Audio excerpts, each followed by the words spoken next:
Today we're going to learn about the ideal gas law, which is the equation. Okay, P stands for pressure. Gas laws? What the? And V stands for volume. Yeah, I don't know. These P, V, T, these mean nothing to me. Me neither. Yo, maybe it's not us though. Maybe it's how he's teaching it. And is the number of moles. I mean, every time his mouth moves, it's just blah, blah, blah. Yeah, you're right. Let's go to their next class. You're right. Teacher? Yeah. We both had burritos in West Quad for lunch, and we're feeling really nauseous. Could we leave? Yeah, go. Thanks.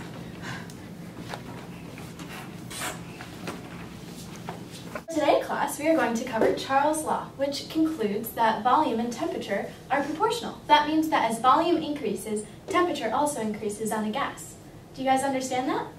No, I don't get this. What don't you understand? How is it that volume is directly proportional to temperature? Well, how about I help you guys after class? Can you guys make that? No, we have a game against Ohio State. We have to go right away. Yeah, it's gonna be awesome. About to be a Big Ten champ. Yeah, we are.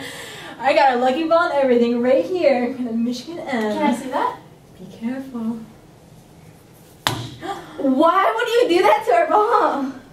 Well, I can fix it using Charles's law. Can I show you guys? Yeah, sure, I got it.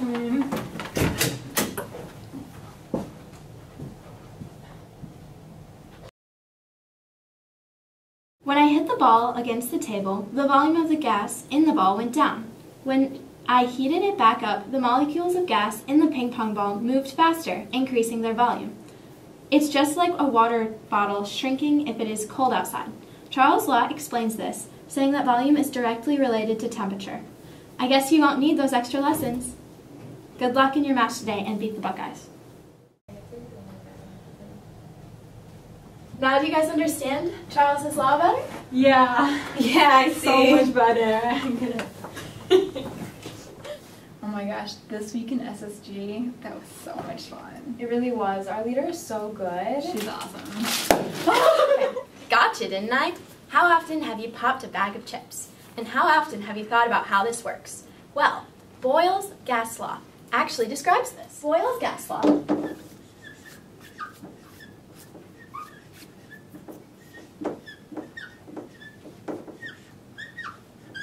is P is equal to 1 over V.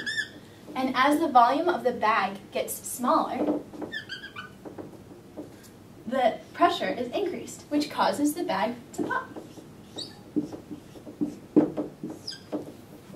And to continue describing this, watch as I blow into this cup. At the bottom of the container, the pressure exerted by the weight of the water causes the air to take up a small amount of space, but closer to the top, less water is squeezing the air, which decreases the pressure on the gas within the bubbles and thus is able to expand. This is the same principle by which we can open a bag by squeezing it. In other words, we increase pressure on the bag when we push on it and decrease the volume of the bag, and the bag pops to bring it back to equilibrium with the air outside of the bag. But it doesn't end there. The amount of moles present can also affect the results. You mean like the furry animals? No, when a chemist says there are 10 moles of iron, they do not mean that there are 10 moles of an animal. Instead, it is like a dozen of donuts.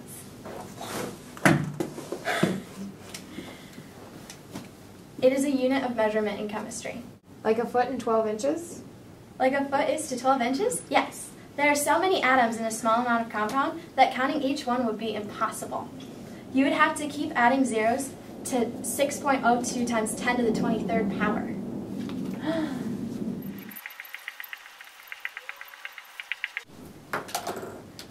So chemists created moles to describe these very large numbers.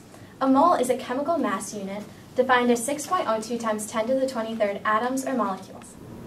So, to conclude what we have learned, let's imagine that these starbursts are molecules of gases in a container.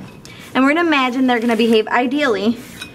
So, as we learned with Charles' law, if the temperature were to increase, the molecules would move around more, causing the volume to increase. So as Charles' law states, as temperature increases, volume increases. However, if temperature were to decrease, the molecules would move less, causing the volume to decrease. In Boyle's law, we compared pressure and volume. As volume in the container decreases, the pressure increases because there is less space for the molecules to move around. However, if volume were to increase, pressure would decrease because there's more space for the molecules to move around.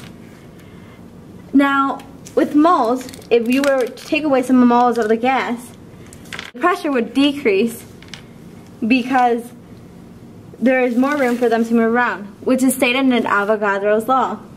Now, if we were to put them together, let's say temperature increased, making them move around more. The volume would increase, causing pressure to decrease. This is how we can learn more about the ideal gas law.